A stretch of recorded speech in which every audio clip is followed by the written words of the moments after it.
राउत है और मैं वेस्ट बंगाल से बिलोंग करता हूँ। और ये मेरा डेब्यू प्रोजेक्ट है और एल्बम सॉन्ग है जो इसका नाम है सांसें। और मैं बचपन से मुझे गाने सुनने का और मुझे लिखने का बड़ा शौक़ है। तो जब मैं गाना सुनता हूँ या फिल्म देखने का जो मेरा शौक़ है ना, तो उसके बाद मैं उसमें डूब जाता हूँ। तो मेरे मन में एक एक्साइटमेंट होता है तो कि मैं भी इसमें कभी मैं टीवी में आऊँ, मुझे भी ऐसे लोग देखे। तो वो इस तरह की मुझे चीज़ें करने की मुझे बचपन से एक शौक़ था। तो इसके लिए मैं बहुत मेहनत किया और चलते चलते मैं यहाँ आ गया मुंबई। और इस गाने में काम करने का एक्सपीरियंस कैसा रहा आपका? उस बारे में कुछ बताया, क्या सीखा आपने इसमें? ये मेरा पहला प्रोजेक्ट है तो मैं इसमें एक्साइटमेंट भी था और थोड़ा सा नर्वस भी था क्योंकि मैं फर्स्ट टाइम फेस कर रहा था कैमरा। और ये जो प्रोजेक्ट है तो ये मेरा थोड़ा सा दिल से करीब है और ये आसपास की घटना है। रेगुलर बेसिस में हम लोग देखते हैं जो घटना है ये चलता रहते हैं। तो ये मेरा दिल के बहुत करीब था तो मैं इसमें ज़्यादा अटैचमेंट मेरे इससे ज़्यादा था।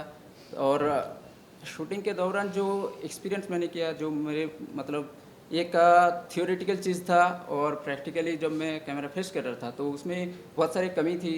और कमी मुझे जो मेरे डायरेक्टर है, असिस्टेंट डायरेक्टर से, जो मेरे को एक्टर्स है, उन लोगों ने मुझे बहुत हेल्प किया है। तो मुझे इससे उभरने के लिए, इसे सही तरीके से करने के लिए, तो इट्स अ अमेजिंग एक्सपीरियंस। और इसमें जो है नर्वस भी था और एक्साइटमेंट भी था, ये दोनों मिक्स था। और पहली बार आपने कब सोचा कि एज ए एक्टर बनना है और एक्टिंग बनने के लिए क्या क्या मेहनत की? क्या कोई ट्रेनिंग ली या फिर कोई क्लासेस लिया? उस बारे में कुछ शेयर किया? एक लंबी कहानी है। जब मैं एक मैट्रिक में था तो एक टॉपिक हुआ करता था जो क्वेश्चन में आता था, तो वो है कि what is your aim in life. तो एक दिन सडनली टीचर क्लास में आया तो पूछने लगा कि what is your aim in life, आप भविष्य में क्या बनना चाहते हो। तो सब अपने अपने हिसाब से, किसी ने कहा डॉक्टर बनना है, इंजीनियर बनना है। तो जब मेरे माई टर्न कम तो मैं कहा कि मुझे एक्टर बनना है। तो उस समय तो एक मतलब कैसे तरीका है वो तो पता नहीं है, बस ऐसे ही बोल दिया था कि मुझे बनना है। तो फिर तो उसके बाद कई साल बीत गया। लेकिन जब मैं दिल्ली में आया तो दिल्ली में जहाँ मैं नौकरी कर रहा था वहाँ पे मेरा एक कलीग था, दोस्त था, जो पहले थिएटर करता था, वो लक्ष्मी नगर के आसपास। तो एक दिन, तो मेरे को पता नहीं था, तो एक दिन उनके थिएटर के कुछ लोग हैं, क्योंकि वो मॉल में था, मॉल में काम करता था, तो आया तो उनसे पूछने लगा, अरे तू आज थिएटर क्यों नहीं आया। तो मैं उस समय मन में सोच रहा था कि मैं इनसे पूछूं। तब जब वो लोग चले गए तब मैं उनके पास आया, पूछा कि ये क्या है, ये क्या कह रहे थिएटर वगैरह। तो बोला कि मैं थिएटर करता हूँ। तो मैं उनसे कहा कि मैं कर सकता हूँ। तो बोला क्यों नहीं। तो उन्होंने मुझे 2-4 एग्जाम्पल दिया। उसके बाद मैं बोला तुम लक्ष्मी नगर या मंडी हाउस की तरफ जाओ, वहाँ बहुत सारे थिएटर है, एक्टिंग इंस्टीट्यूट है, जाओ आप देखो, आपके हिसाब से जो आपको लगे सही तो आप ज्वाइन करो। तो उसके कहने पर मैं गया, पता लगाया। तो कई जगह पर मैं उस समय नौकरी कर रहा था, तो नौकरी के हिसाब से जो टाइमिंग है वो सेट नहीं हो रहा था, कई जगह फीस ज़्यादा था। तो उसके बाद मैं कई पता लगाया तो एक जगह पर मुझे मिला जो एक लक्ष्मी नगर जो स्टेशन है उसके सामने एक थिएटर था, मैं वहाँ ज्वाइन किया, थिएटर किया।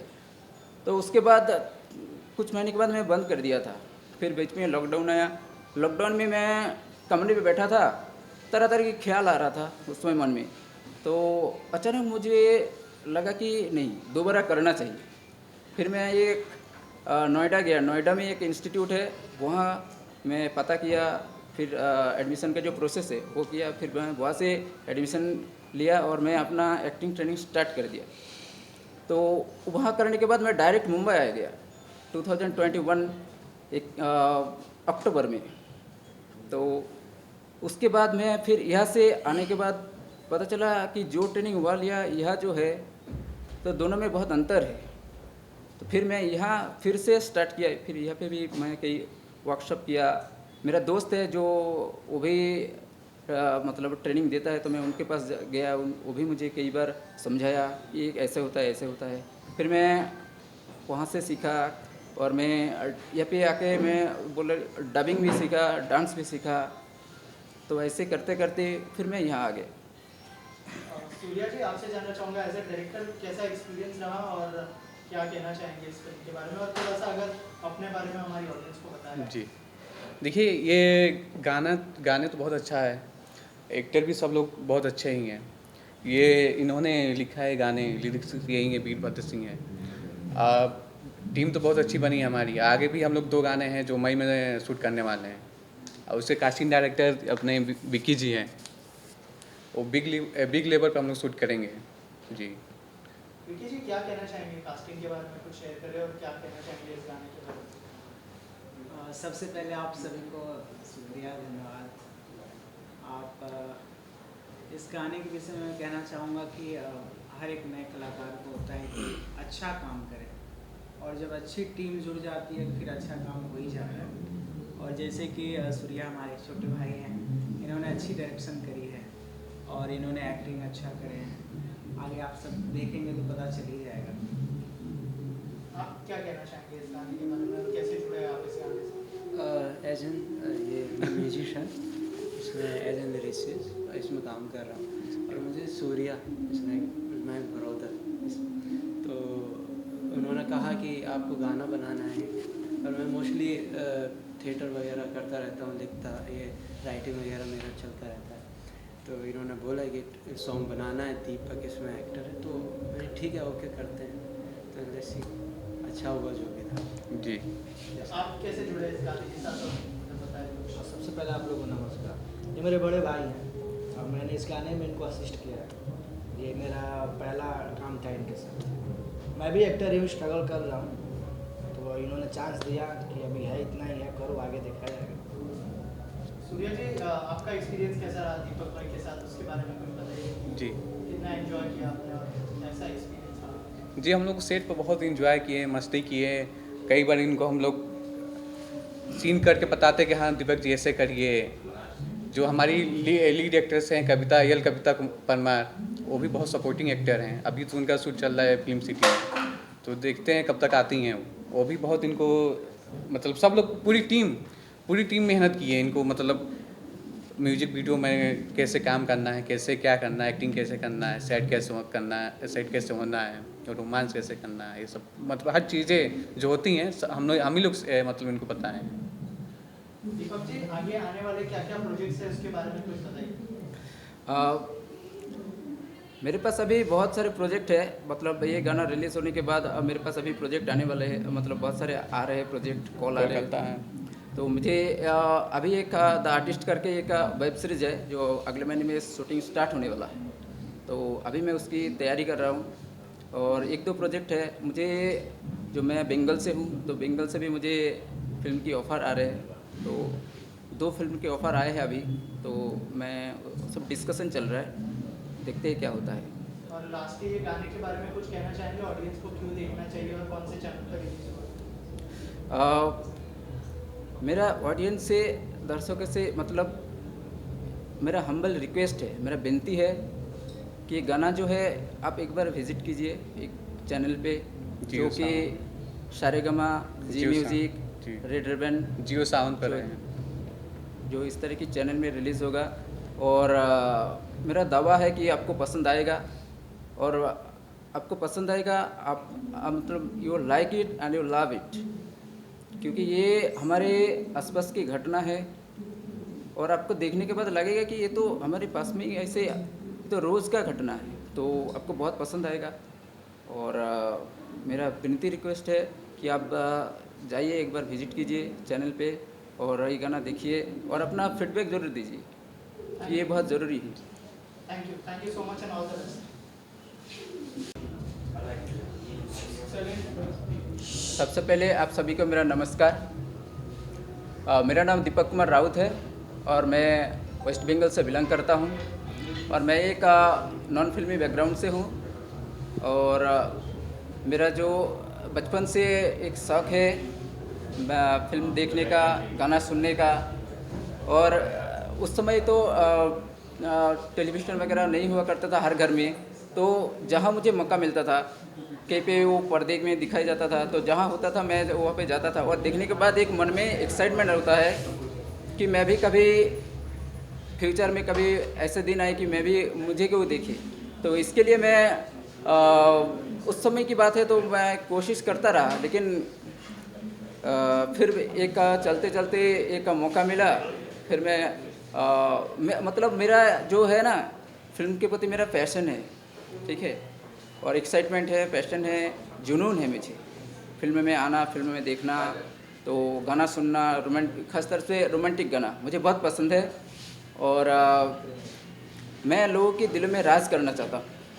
मैं ज़्यादा से ज़्यादा लोगों को एंटरटेनमेंट करना चाहता हूँ, जो चाहे वो फिल्म के ज़रिए हो, कमर्शियल फिल्म हो, वेब सीरीज़ हो या एड फिल्म्स हो। तो ये मेरा ज़िंदगी का मकसद है, लक्ष्य है। तो इसी के लिए मैं आया हूँ और मैं स्ट्रगल कर रहा हूँ। तो आने वाले दिनों में आप लोगों को बहुत एंटरटेनमेंट करूँगा, ये मेरा आप लोगों के प्रॉमिस है। अगर आप दर्शकों को बता सकें कि जो आपका जुनून है, अभिनय का जुनून, उसके लिए आपने क्या कुछ तैयारी किया, क्या बताया? इसके लिए तो पहले मैंने ज़िंदगी में मैं हर तरह की काम किया है, मतलब सीखने के लिए, क्योंकि मैं जो सामान्य जो इकोनॉमिक कंडीशन है हमारे घर का, तो वो ज़्यादा अच्छी नहीं थी। तो मैं नौकरी करते हुए ये सारा काम किया है और जो भी काम मिला मैं वही करता गया। तो एक चीज़ें है जो मुझे करना था कि जब भी कुछ होना हो, मुझे एक चीज़ पता है कि इतनी आसानी से तो मौका मिलने वाला है नहीं, तो जितना हो सके स्ट्रगल कम करना था। तो इसलिए मैं ज़्यादा से ज़्यादा काम किया है। तो मैं बहुत सारे रात जागते हुए काम किया है, मैं बिना सोए काम किया है और प्रैक्टिस में डेली कंटिन्यू करता गया और ऑडिशन देने और लाइन में डेली आना, डेली जाना, तो ये मैं डेली कंटिन्यू करता रहा। और सांसें में कैसे आपको ब्रेक मिला, सांसें में ब्रेक ऐसे मिला, ये एक लंबी कहानी है। मैं मतलब रोज़ की तरह जब मैं ऑडिशन देने या प्रोडक्शन हाउस से घूमने आता था काम की तलाश में, तो अचानक एक दिन हुआ ये कि एक आदमी मुझे मिला, तो कह रहे कि बेटा तू ये लेटर है मेरे ऑफिस में पहुंचा देना, क्योंकि मेरा आज तबीयत ख़राब है।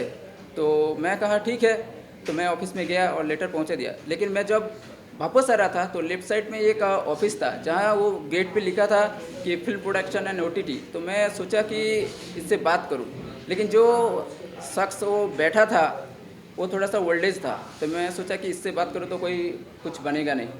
तो मैं फिर घर पे गया, एक अंकल था हमारे साथ काम करता था, तो मैं उनको बताया, तो वो अगला दिन उनको साथ में लेके आया। तो फिर उन्होंने हम लोगों को बैठने दिया और उसी दिन उन्होंने 2 डायरेक्टर से हमें मुलाकात करवाया।